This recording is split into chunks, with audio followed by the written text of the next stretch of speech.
嘿，大家好，我是 Mike， 欢迎来到 Dr. Mike 的投资频道。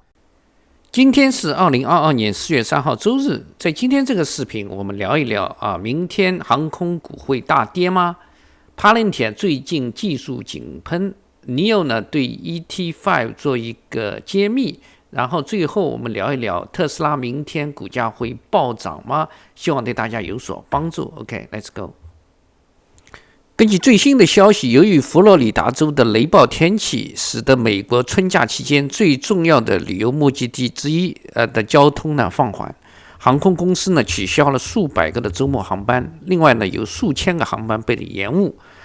根据 FlightAware 的数据，在周六的时候呢，有超过5900个美国的航班被延误，1930个航班被取消。雷暴天气呢，对航空公司来说呢，具有非常大的挑战性，因为与冬季的风暴或者说飓风相比呢，他们更加难以预测和计划，所以呢，通常在这种情况下，航空公司往往会提前几个小时，甚至提前几天就取消航班。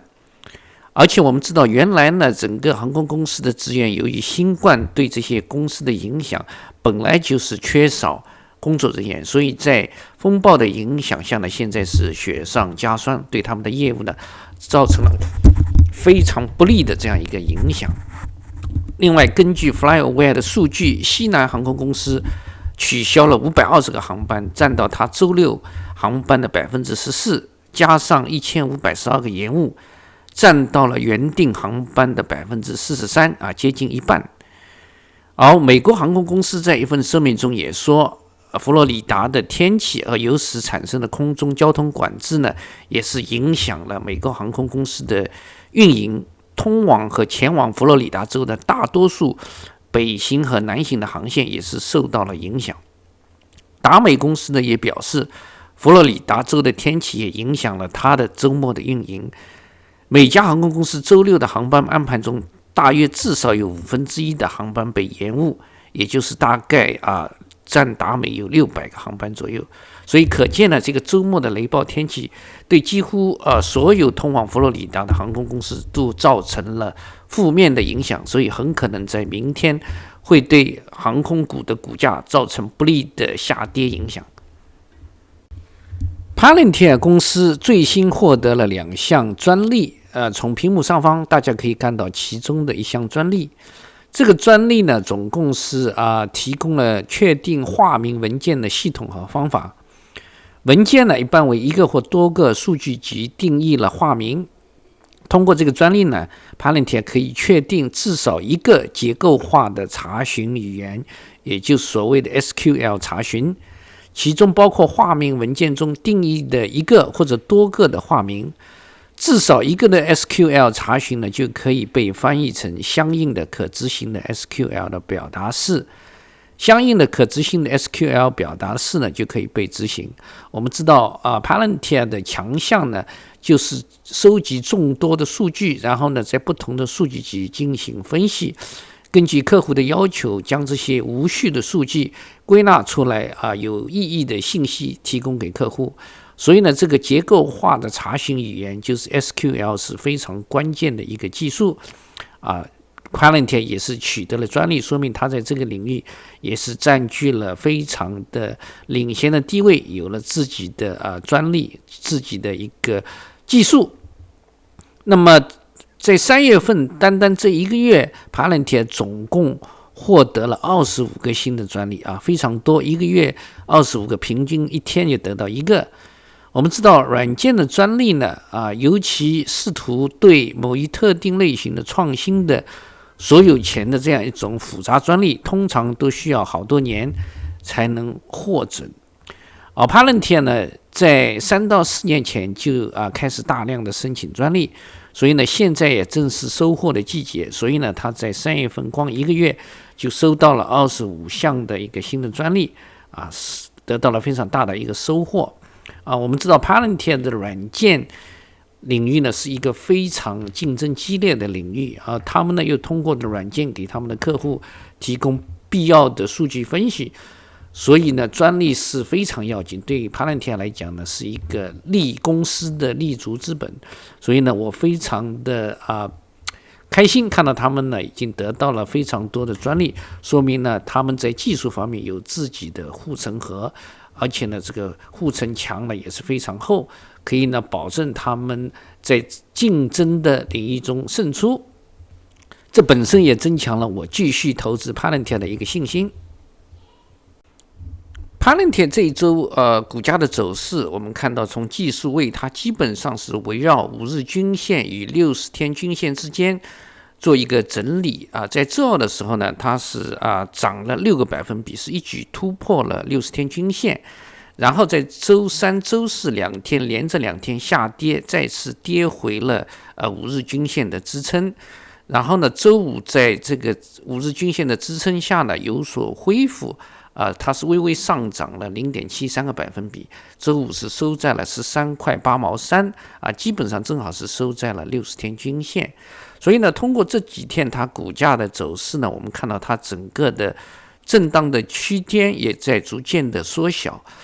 那么它也正在寻找方向，所以下一周从技术位呢对 Palantir 也比较重要，看看它是选择向上上涨呢，还是向下继续下跌我个人觉得呢，它存在可能性会向上对60天均线做一个突破，所以呢，我们需要密切的关注 Palantir 下一周在股价方面的技术走势。目前呢，我还是继续持有我 Palantir 的仓位，继续做多 Palantir。好的，日前呢，我通过相关的渠道获得了一组蔚来 ET5的内饰的谍照新车呢还披着厚厚的伪装。不过呢，我们知道蔚来的 ET5呢是在2021年 NIO Day 上亮相的，所以呢外观呢大家都知道不是什么秘密，但是呢它的内饰呢则一直保密到了现在。那么从屏幕上方我们来看一下这次得到的一些内饰图。和外观一样，蔚来的 ET5 的内饰呢，基本上是照搬了 ET7 的设计。两车的内饰呢，可以说是如出一辙，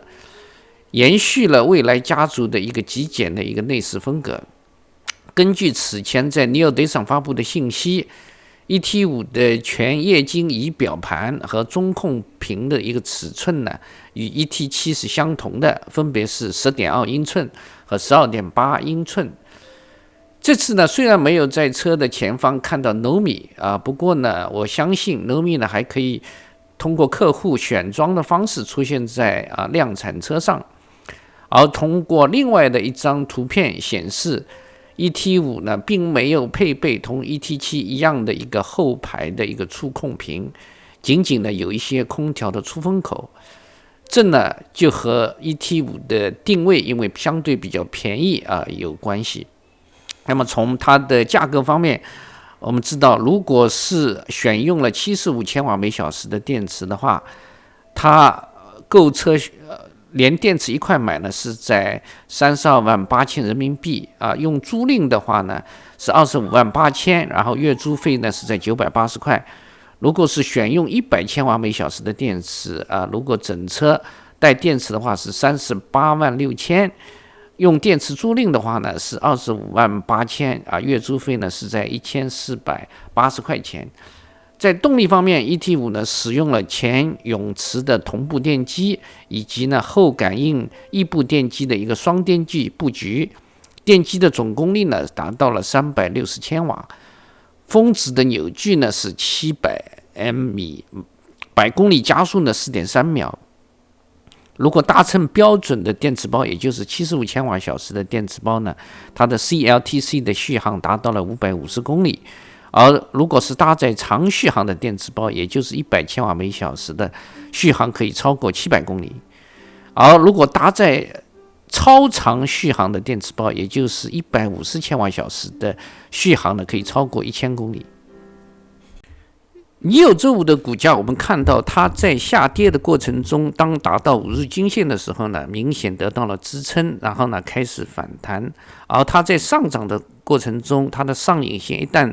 达到上方的压力位，也就是在23块钱的时候呢，也是受到了抛压，然后有一个回落的动作，最终呢是收在了21块9毛3全天呢是上涨了4.18个百分比，我觉得它的走势还属于正常吧。所以在短期内呢，它目前的股价是在5日均线以及上方23块的压力位之间做一个横向的震荡的整理。也希望周六我跟大家分享的中国证监会出台的在审计方面的新规，可以对 NIO 的股价在下周起到一个正面的催化剂推动作用，让我们大家一起拭目以待。我呢也是继续看好 NIO 的基本面，看多 NIO。特斯拉在4月2号刚刚发布了2022年第一季度的生产和交付的报告，我们来看一下。从屏幕上方呢，大家可以看到它的 Model Y、Model 3、Model S 和 Model X 全球的交付量合计呢是31.048万辆，而市场的预期呢是30.9万辆，所以呢是完败市场的预期啊，妥妥的击败了市场预期。另外呢，特斯拉也是再次创造了它的交付量的历史记录。我们知道，2021年4季度当时的记录呢是30.86万辆，所以呢再次创造了一个最高的记录，所以呢它整个也呈现一个持续增长的这样一个态势。我们看到，对于2022年第一季度特斯拉列出的 Model 3和 Model Y 交付量呢是在25.5324辆。而 Model S 和 Model X 合并后的交付量呢，才14,724辆，所以它的大头呢还是在 Model 3和 Model Y。在生产方面也类似，在2022年第一季度，所有特斯拉汽车综合产量呢达到了30.5407辆，而 Model 3和 Model Y 呢占到了29.1189辆 ，Model S 和 X 呢才14,218辆。另外呢，从Elon Musk 的推的，我们也可以看到第一季度呢对特斯拉是非常困难的一个季度，它整个的 supply chain 生产链也受到了非常大的冲击，特别呢是在上海的情况我在以前的视频中也跟大家做了分享。目前呢，上海还在封城，而特斯拉的上海 Gigafactory 到目前今天为止还是关闭的，我们目前不知道它什么时候可以恢复生产。在这样困难的情况下，我们看到特斯拉呢还是扛住了它的供应链的挑战，包括上海工厂的停工。在第一季度总共生产是超过了30.5万辆汽车，而交付了超过31万辆的汽车所以呢也可以看出它的整个的需求也是供不应求。对特斯拉来说呢，也是一个非常好的兆头，预示的这一个季度很有可能呢，再将是一个盈利的一个季度，再次表明特斯拉的基本面还是非常的强劲。好的，特斯拉的股价，我们看到它周五呢，曾经一度再次跌破了1072块钱的这根支撑位但是呢，随后呢有所拉起，在上涨的过程中呢，也是有所回落，最终呢是收在了1085块钱附近周五是微微上涨了0.65个百分比，而且我们看到它周五上下影线的长度呢是基本相当所以买卖双方的力量也比较均衡。基本上呢，特斯拉是在1072块钱这根支撑位上方做一个横盘的整理。那么随着周末它推出的这个第一 quarter 的 delivery 希望在明天这个好消息呢，可以对特斯拉的股价起到一个非常大的推动作用，希望可以带领特斯拉的股价开启新一轮的上涨的一个趋势，让我们大家拭目以待。